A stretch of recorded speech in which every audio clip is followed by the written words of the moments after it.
அனைவருக்கும் வணக்கம். பிரசன்ன ஜோதிடர் சுபம் மாரிமுத்து திருப்பூரிலிருந்து உங்களுக்கு கல்வி படிப்புக்காக எளிய பரிகாரத்தை உங்களுக்கு இந்த பதிவில் வெளியிடுகிறேன். இப்ப பெரும்பாலும் பார்த்தீங்கன்னா எல்லாமே இப்ப எக்ஸாம் டைம் வருது.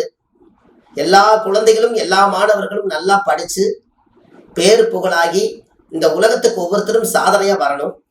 அதற்கு இந்த வீடியோ உங்களுக்கு பதிவாக இருக்கட்டும் என்று சொல்லி இந்த பதிவு உங்களுக்கு எல்லா மாணவிகளுக்கும் இந்த பதிவு உங்களுக்கு நல்ல கல்வி படிச்சு நல்லா ஃபர்ஸ்ட் கிளாஸ்ல பாஸ் பண்ணி அரசாங்க உத்தியோகம் அதிகாரியா வாழணும்னு சொன்னா இந்த பரிகாரத்தை நீங்க செய்யுங்க, நிச்சயமா வந்துடுவீங்க. அதற்கு ஸ்கூலுக்கு போனோம்னா பள்ளிக்கூடத்துல ஆசிரியர் இருக்கிறாங்க. அவங்க சொல்லி கொடுத்து நீங்க படிச்சு உங்களோட அறிவை ஊட்டுறீங்க. ஆனா வீட்டுக்கு வந்தால் அங்க இருக்கிற மாதிரியே ஆசிரியர் நம்மளுக்கு தேவை. அதுக்கு நம்ம ஏதாவது ஒரு வழியில பயன்படுத்தணும். அதுக்கு என்ன ஒரு பரிகாரம்னு கேட்டீங்கன்னா, நீங்களே வீட்டுல எளிய முறையில செய்யலாம். இந்த பரிகாரத்தை செய்யுங்க, நல்லா இருப்பீங்க. ராமகிருஷ்ண பரமஹம்சருடைய படத்தை ஒண்ணு பிரேம் பண்ணிக்கங்க. ராமகிருஷ்ண பரமஹம்சருடைய பக்கத்துல சாரதாம்பாளுடைய படம் ஒண்ணு இருக்கு, அதையும் ஒரு பிரேம் பண்ணி வச்சுக்கோங்க.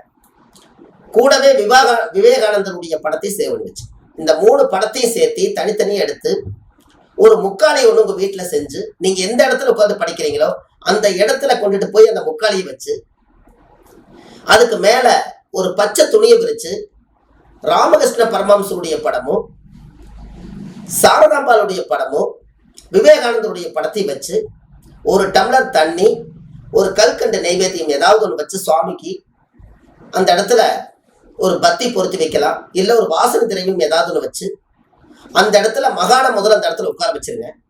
அதுல இருந்து உங்களுடைய கையளவு ஒரு 5 அடி தள்ளி உட்காரு.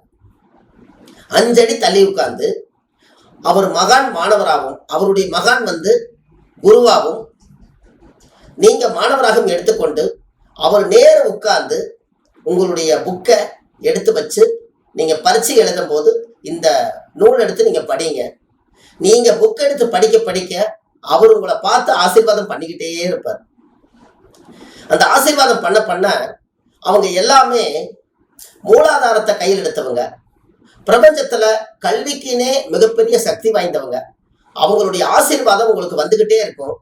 இதை ரெகுலரா உங்க வீட்டுல இந்த சாமி படத்தை வச்சு 5 அடி தள்ளி உட்கார்ந்து அவரை மானாசிகமா நீங்க குருவா ஏற்றுக்கொண்டு அந்த குருவுடைய ஆசீர்வாதத்துல நீங்க உட்கார்ந்து படிச்சு பாருங்க.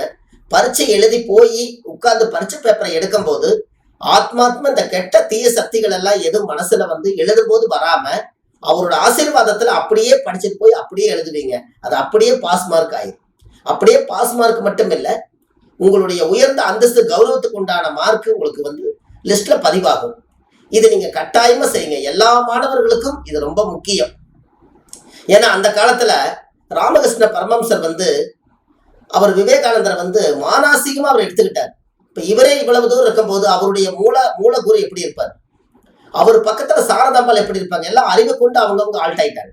அதனால இந்த இடத்துல ஒரு மிகப்பெரிய ஒரு சக்தி வாய்ந்த ஒரு பவர் என்னன்னு கேட்டீங்கன்னா, கல்விக்கு ரொம்ப முக்கியத்துவம் கொடுக்கணும்னால் எல்லாத்துடைய வீட்லயுமே குழந்தைங்க இருக்கிறாங்க, நல்லா படிக்கணும், அவங்க பாஸ் ஆகணும், உலகத்துக்கு ஒவ்வொருத்தரும் சாதனையா வரணும். அது மக்களுக்கு போய் நல்லபடியா ஒரு உதவியாளராக இருக்கணுங்கிறதுக்காகத்தான் கல்வி ரொம்ப முக்கியம். அதற்காக இந்த ராமகிருஷ்ண பரமஹம்சருடைய படத்தை வச்சு நீங்க வச்சுக்கலாம். சின்ன போட்டாவா இந்த 3 படத்தையுமே நீங்க உங்களுடைய பள்ளிக்கூட பேக்லையும் கூட நீங்க வச்சுக்கலாம். அவர் கூடவே மகான் வர்றாரு, படிச்சுட்டு கூடவே உங்களை வீட்டுக்கு கூட்டிட்டு போறாரு. இந்த மாதிரி ஒரு பவரான ஒரு அமைப்பு. இப்ப பரீட்சையான டைம், எக்ஸாம் டைம், இந்த டயத்துல இந்த எளிய பரிகாரத்தை எல்லா வீட்லையும் செய்து எல்லோரும் இந்த பலன் அடையணும். இதை செய்து பாருங்க, ரொம்ப நல்லா இருக்கும். இதை செய்து பார்த்துட்டு 4 பேர்த்துக்கு நீங்க சொல்லுங்க. அது ஒரு பெரிய அற்புதமா இருக்கும். அதுல எந்த விதமான மாற்றம் இல்லை. இந்த பரிகாரம் உங்களுக்கு உண்மையா இருக்கும். இது நல்லபடியா செய்யுங்க. இந்த பதிவுக்கு அடுத்த பதிவில் உங்களை சந்திப்போம். பிரசன்ன ஜோதிடர் சுபம் மாரிமுத்து திருப்பூர். நன்றி, வணக்கம்.